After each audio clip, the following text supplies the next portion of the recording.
ಇನ್ನು ಇದರ ಬಗ್ಗೆ ಶಿವಗಂಗಾ ಬಸವರಾಜ್ ಮಾತನಾಡಿದ್ದಾರೆ. ಡಿ ಕೆ ಶಿವಕುಮಾರ್ ಅವರ ಆಪ್ತ ಶಾಸಕ. ಸಿಎಂ ಡಿಸಿಎಂ ಜೊತೆ ಹೈಕಮಾಂಡ್ ಹೈ ವೋಲ್ಟೇಜ್ ಚರ್ಚೆಯ ಬಗ್ಗೆ ಇವತ್ತು ಮಾತನಾಡೋ ಸಮಯ ಅಲ್ಲ ಇದು, ನೋ ಕಾಮೆಂಟ್ಸ್ ಅಂತ ಹೇಳಿದ್ದಾರೆ. ದೆಹಲಿ ಭೇಟಿ ಬಗ್ಗೆ ನಾನು ಮಾತನಾಡಲ್ಲ ಅಂತ ಯಾವತ್ತೂ ಮಾತನಾಡುವಂಥ ಶಿವಗಂಗಾ ಬಸವರಾಜ್ ಇವತ್ತು ಮಾತನಾಡಿಲ್ಲ, ನೋ ಕಾಮೆಂಟ್ಸ್ ಅಂತ ಹೇಳ್ಕೊಂಡಿದ್ದಾರೆ. ಮಾತನಾಡಲ್ಲ ನಾನು ಇದರ ಬಗ್ಗೆ ಅಂತ. ಯಾವತ್ತೂ ಮಾತನಾಡ್ತಾರೆ ಬಸವರಾಜ್ ಶಿವಗಂಗಾ, ಇವತ್ತು ಕ್ರೂಷಿಯಲ್ ಮೀಟಿಂಗ್ ಆಗ್ತಾ ಇದೆ, ನಾನು ಮಾತನಾಡಲ್ಲ ಅಂತ ಹೇಳ್ತಿದ್ದಾರೆ.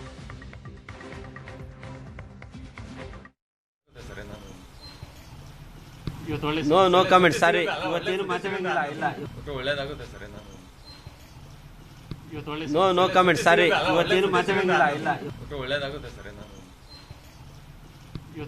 ನೋ ಕಾಮೆಂಟ್ ಸಾರಿ, ಇವತ್ತೇನು ಮಾತಾಡಂಗಿಲ್ಲ. ಇಲ್ಲ ಒಳ್ಳೇದಾಗುತ್ತೆ ಸರ್. ಇನ್ನು ಹೈಕಮಾಂಡ್ನಿಂದ ಯಾಕೆ ಕರೆ ಬಂದಿದೆ ನನಗೆ ಕಾರಣ ಗೊತ್ತಿಲ್ಲ, ಖಂಡಿತವಾಗಿಯೂ ಕೂಡ ಸಚಿವ ಸಂಪುಟ ವಿಸ್ತರಣೆ ಮಾಡ್ತಾರೆ. ಈ ರೀತಿ ಮಾತನಾಡಿರೋದು ಕಾಂಗ್ರೆಸ್ ಶಾಸಕ ಪ್ರಸಾದ್ ಅಬ್ಬಯ್ಯ. ನಾಯಕತ್ವ ಬದಲಾವಣೆಯ ಬಗ್ಗೆ ಸದ್ಯಕ್ಕೆ ಚರ್ಚೆ ಇಲ್ಲ, ಕ್ಯಾಬಿನೆಟ್ ರೀಶಫಲ್ ಆಗುತ್ತೆ, ಇವತ್ತೇ ಸಿಹಿ ಸುದ್ದಿ ಸಿಗುವಂತ ಲಕ್ಷಣ ನಮಗೆ ಕಾಣ್ತಾ ಇಲ್ಲ, ನಾನು ಸಚಿವ ಸ್ಥಾನದ ಆಕಾಂಕ್ಷಿ ಅಂತ ಪ್ರಸಾದ್ ಅಬ್ಬಯ್ಯ ಮಾತನಾಡಿದ್ದಾರೆ. ಹೈಕಮಾಂಡ್ದವರು ಸಿಎಂಗೆ ಡಿಸಿಎಂಗೆ ಕರೆದಿದ್ದಾರೆ. ಯಾವ ಕಾರಣಕ್ಕನ್ನೋದು ಇನ್ನೂ ಕೂಡ ಅದು ಸ್ಪಷ್ಟತೆ ಇಲ್ಲ.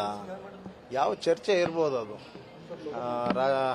ಈಗೇನು ನಮ್ಮದು ರಾಜ್ಯಸಭಾದ್ದು ಮೆಂಬರ್ ಇರ್ಬೋದು, MLC ನಾಮಿನೇಷನ್ ಇರ್ಬೋದು, ಅದರ ಬಗ್ಗೆ ಚರ್ಚೆ ಇರ್ಬೋದು.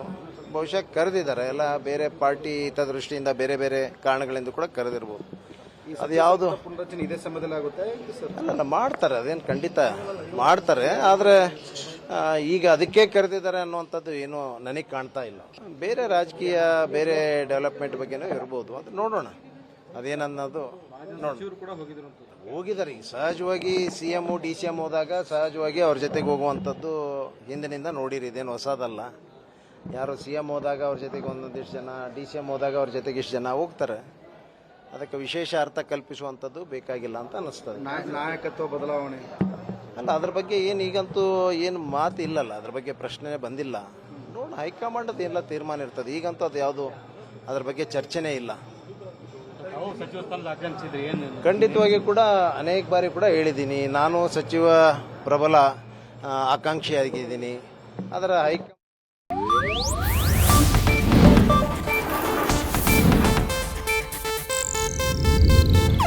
ಇದು ಏಷ್ಯಾನೆಟ್ ನ್ಯೂಸ್ ನೆಟ್ವರ್ಕ್ ಪ್ರಸ್ತುತಿ.